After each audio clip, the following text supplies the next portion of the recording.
नमस्कार, स्वागत है आपका एनएमएफ न्यूज में। मैं हूं आपके साथ शबनम।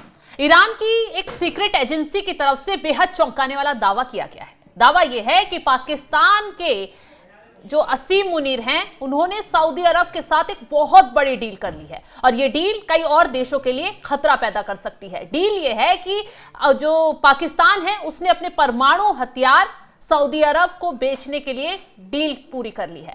आज इसी पर चर्चा करेंगे। चर्चा के लिए मेरे साथ वरिष्ठ पत्रकार पंकज प्रसून जी जुड़े हुए हैं। पंकज जी, जो खबर सामने आ रही है, ईरान की सीक्रेट एजेंसी की तरफ से दावा किया जा रहा है कि पाकिस्तान के असीम मुनीर ने सीधे सीधे सऊदी अरब से जाकर अपने परमाणु हथियारों को लेकर ये डील कर ली है। कितना ये सही खबर है और क्या वाकई में अगर ये डील होती है तो कई और देशों के लिए खतरा पैदा हो सकता है?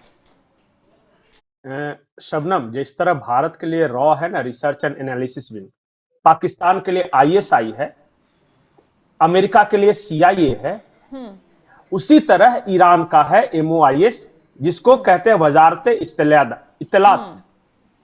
ये उसी तरह उनका सीक्रेट सर्विसेज जो कि जासूसी करते हैं। हाँ, खुफिया एजेंसी। तो ईरान की कोई एक सीक्रेट एजेंसी नहीं है, उनकी बस एक ही है जो यही है, एमओआईएस। अब एमओआईएस ने एक दावा किया है और दावा यह है कि अभी जो असीम मुनीर गए थे सऊदी में, उसमें यह बात हुई है कि न्यूक्लियर बम से जुड़े टेक्निकल नॉलेज को जो पाकिस्तान है वो सऊदी अरब को प्रोवाइड करेगा ताकि सऊदी अरब भी परमाणु बम बना सके। अच्छा। और इस बात के लिए जो सऊदी है वो पाकिस्तान को देगा $10 बिलियन। अच्छा, मतलब पैसों के लिए अपनी टेक्नोलॉजी वहां बेच दी। बिल्कुल, परमाणु टेक्नोलॉजी जो उनकी है वो सऊदी अरब को प्रोवाइड करी। ये दावा है एमओआईएस का, ये हम कुछ नहीं कह रहे। लेकिन पंकज जी, ईरान के सीक्रेट एजेंसी का ये दावा है। एक सवाल ये है कि क्या ऐसे अपनी परमाणु टेक्नोलॉजी कोई देश किसी दूसरे देश को बेच सकता है? क्या उस पर कोई दूसरे देश एक्शन नहीं लेंगे? क्या ये आसान है? नहीं, सबसे बड़ी बात है कि अगर पता चले तब तो बैन लगाएंगे। अच्छा। ज्यादातर देश जो कि परमाणु बम बनाते हैं वो बहुत सीक्रेटली बनाते हैं, गुप्त तरीके से बनाते हैं, ताकि दुनिया में किसी को पता नहीं चल सके। अगर पहले ही पता चल जाएगा तो कोई बनाने ही नहीं देगा। ठीक, अब आते हैं कि क्या मुनीर ऐसा कर सकते हैं।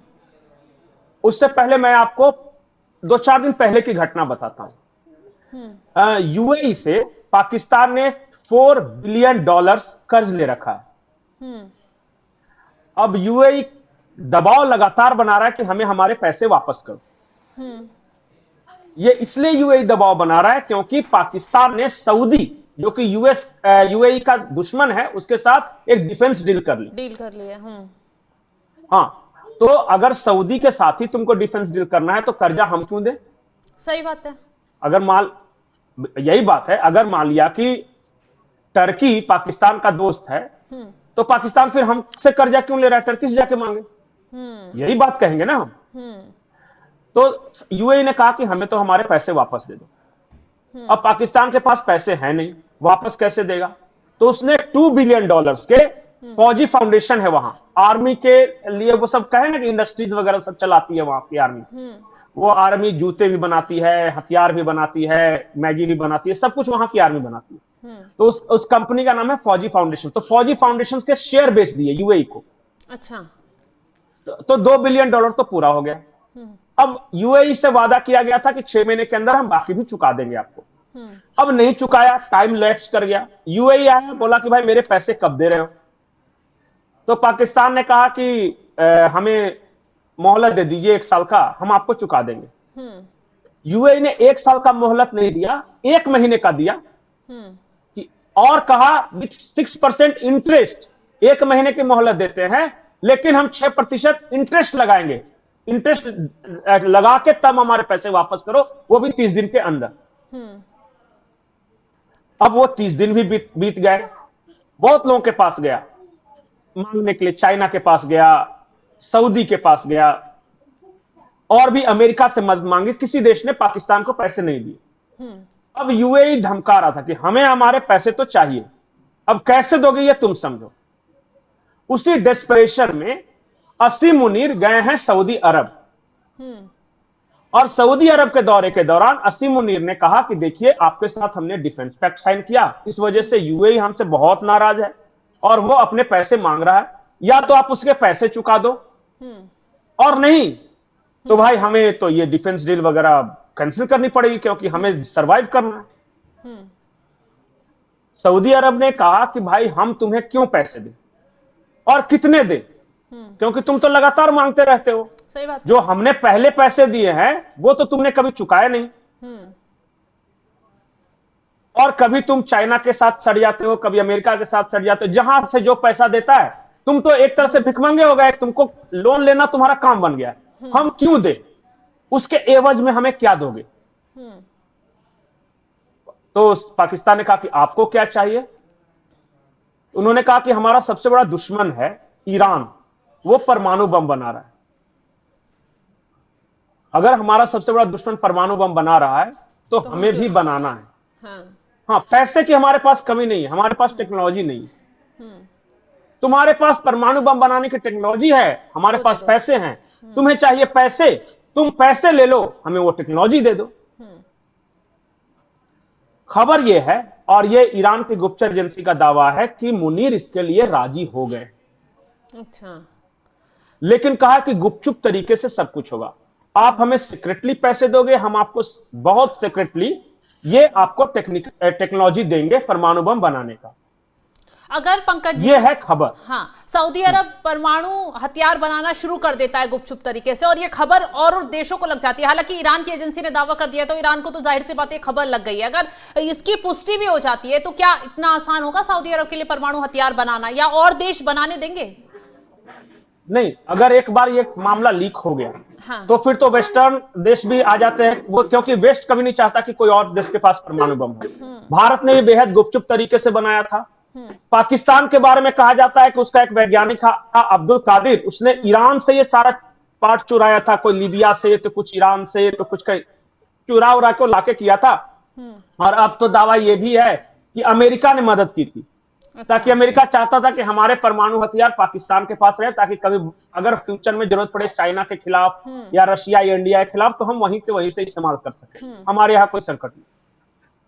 तो ये है, अब तो पाकिस्तान के पास है। अब पाकिस्तान के पास, अब बताइए कि मान लिया कि आपके शहर में एक बहुत बड़ा कंगला रहता है, कंगाल, उसके पास खाने को बांधे हैं, लेकिन उसके पास बंदूकें हैं, AK-47 है, बम है। वो क्या करेगा? वही AK-47 और बम बेच के पैसे लेगा ताकि खा सके, यही करेगा ना वो। अभी सेना बेची थी ना सऊदी अरब के हाथों ही, अभी सेना की डील की थी, अब जाके वो अपनी परमाणु हथियारों की टेक्नोलॉजी बेच रहा है, तो बचेगा क्या पाकिस्तान? अगर अच्छा बताइए, अगर कोई नहीं देगा पाकिस्तान को पैसा, तो वो क्या करेगा? जो पैसा जिस शर्त पे देगा उसके लिए राजी हो जाएगा। अभी कुछ दिन पहले पाकिस्तान के प्रधानमंत्री ने कहा था ना कि मैं और मुनीर जब पैसे मांगने जाते हैं तो बहुत जलील करते हैं, हमारी नजरें झुकी हुई होती हैं, तो हम बहुत बेइज्जती बर्दाश्त करते हैं। तो नहीं बेइज्जती बर्दाश्त हुआ, तो इन्होंने कहा कि चलो भाई तुमको क्या चाहिए, अब हम खरीद बिक्री करेंगे, पैसे हम भीख नहीं मांगेंगे।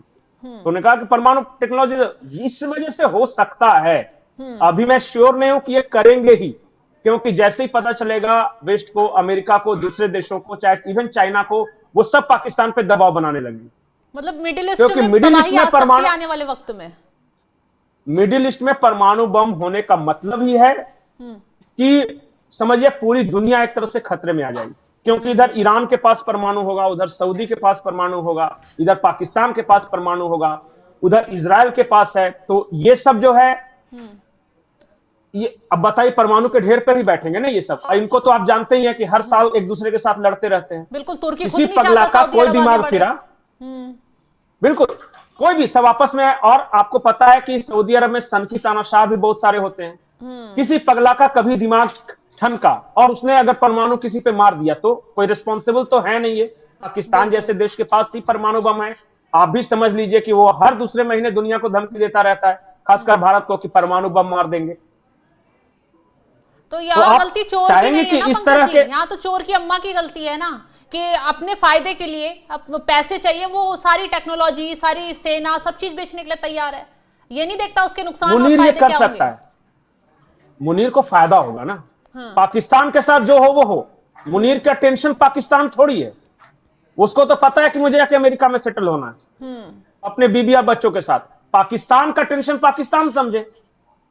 ये तो क्या करेगा कि बेचेगा, कुछ लीक करेगा, कुछ पैसे कमाएगा और जाकर विदेश में सेटल हो जाएगा और बोलेगा कि आप लोग पैसा दे ही नहीं रहे थे तो हम क्या करें, हमारी मजबूरी थी, हमने बेच दिया, अब बताओ क्या कर लोगे। चलिए, खैर ये है कहानी।